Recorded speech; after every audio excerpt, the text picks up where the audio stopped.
Hello and welcome back to day 9 of our Lenten Paeans. We continue on in the Gospel of Matthew, closing off chapter 5, looking at a favourite subject, love your enemies. So starting at verse 43. Love your enemies. You have heard that it was said, you shall love your neighbour and hate your enemy. But I say to you, love your enemies and pray for those who persecute you, so that you may be children of your Father in heaven. For he makes the sun rise on the evil and on the good, and sends rain on the righteous and the unrighteous. For if you love those who love you, what reward do you have? Do not even the tax collectors do the same? And if you greet only your brothers and sisters, what more are you doing than others? Do not even the Gentiles do the same? Be perfect, therefore, as your heavenly Father is perfect. I could imagine this passage wound up a few people in the crowd.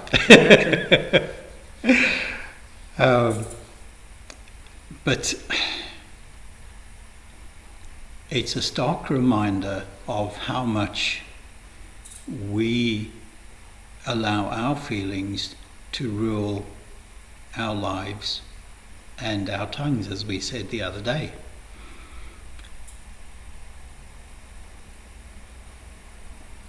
But loving your enemy, that takes on something new. I think Mandy and I talked a little about this as well, being able to do something good for someone who hasn't done anything good for you may seem like an impossible task. But when you do, something changes. Very much so. And it's, as I think, to me, this was Jesus saying, if you are willing to take the first step to change, how much more change can we get in this world? Yeah. So, what are the points that strike you the most? What I love about the ministry of Jesus is that he took what was tradition and the expected norm and turned it on its head. He did, didn't he? And I love that. I absolutely love that. And he was really challenging to people's concepts, the way that they worked things out, the way that they did things. He challenged where challenge was needed. Yes. He didn't let people stay in a comfortable place. He actually challenged the way in which they were behaving. Yep. And it's very, as he says, it's very easy to love someone who loves you back. Yes. Or doesn't do anything to hurt you, or doesn't do anything to change your very, very comfortable way of lifestyle. Yes. It's much, much harder to step in and actually pour that love out when someone has aggrieved you, or they feel that they are owed something by you, or they're doing something that you disagree with. But Jesus doesn't leave us on our own in these situations. When we become Christians, we are blessed with the fruits of the Spirit. Yes. And love is one of those. So we may get it in an itty-bitty seed form, but with practice, that love grows.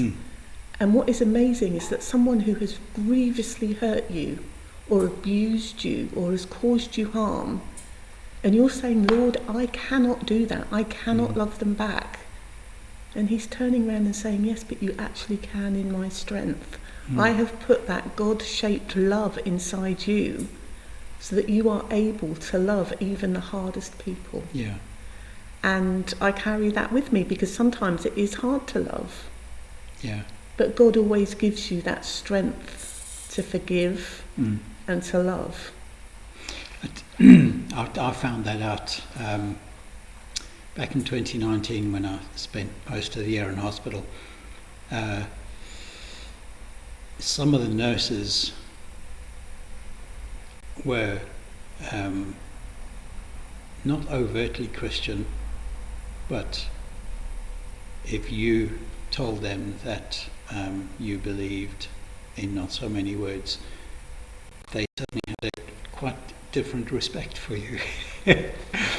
And just seeing them being able to care for people who all but abused them was quite freeing. Yeah. Because it just reminded me that God was with me in that hospital and I didn't have to worry. The doctors were trying to keep me alive and I said, no, God's got me. Yeah. He doesn't let go very often, No. Not at all, not at all. When Jesus turned around and says, forgive them, Father, for they know not what they do. Oh, yes. That was actually him living it out. Yeah. And when you look at his ministry and you look at how he trained his disciples to do exactly that, they went into Samaria. Yeah. They went to the woman at the well. He told the parable about the Good Samaritan. Yeah. It was about loving people that historically you haven't loved. Yeah. Or the tax collectors, they harmed people in a monetary form because they were taking lots of money from them. Yeah. And Jesus was turning around and saying, yeah, forget the money, love them anyway. Yeah. Go and have dinner with them. Yeah, exactly. Like Turn it around, turn it on its head. Yes. And it was challenging, but actually what a better way to live. Can you imagine what this world would be like Yes. if we lived out what Jesus actually taught us? Yeah, if only some of our leaders would take note. Yeah, in more But ways than one. yes, Yeah.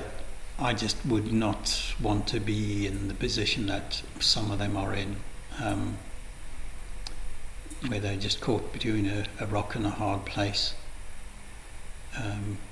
But it's at times like that when you find that you've got to turn to God and say, help me. Yeah.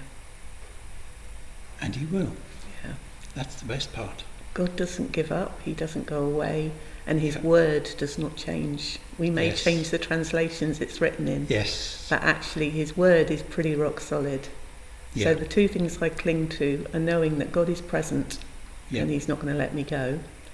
And the second thing is knowing that His word is absolutely rock solid and I will not sink. Yes, which goes back to what we were saying the other day. Yes is yes and no is no. Yeah. Everything He said was the truth and He stuck to that. Yeah, exactly. He stuck to what God had said before. Yeah. If only we could. We just need to master that, don't we? Yes, so that's something to look forward to. So if you wanted to give up anything, try giving up on the negative side and look for the positive side in your interactions with other people. Thank you once again. You're more than welcome. Thank you for having me. Rev Kathy Wilson, Place by the Water. Be there. Thank you. God bless. We hope and pray these sessions will give you something positive to see and look forward to, something you may wish to share with others. Please do. You can see this series unfold on our YouTube channel at St. Felix, Rendlesham, and by visiting our church website, rendleshamchurch.org. Should you wish to contact us, please do so by email on info@rendleshamchurch.org. God bless, and we'll see you in the next video.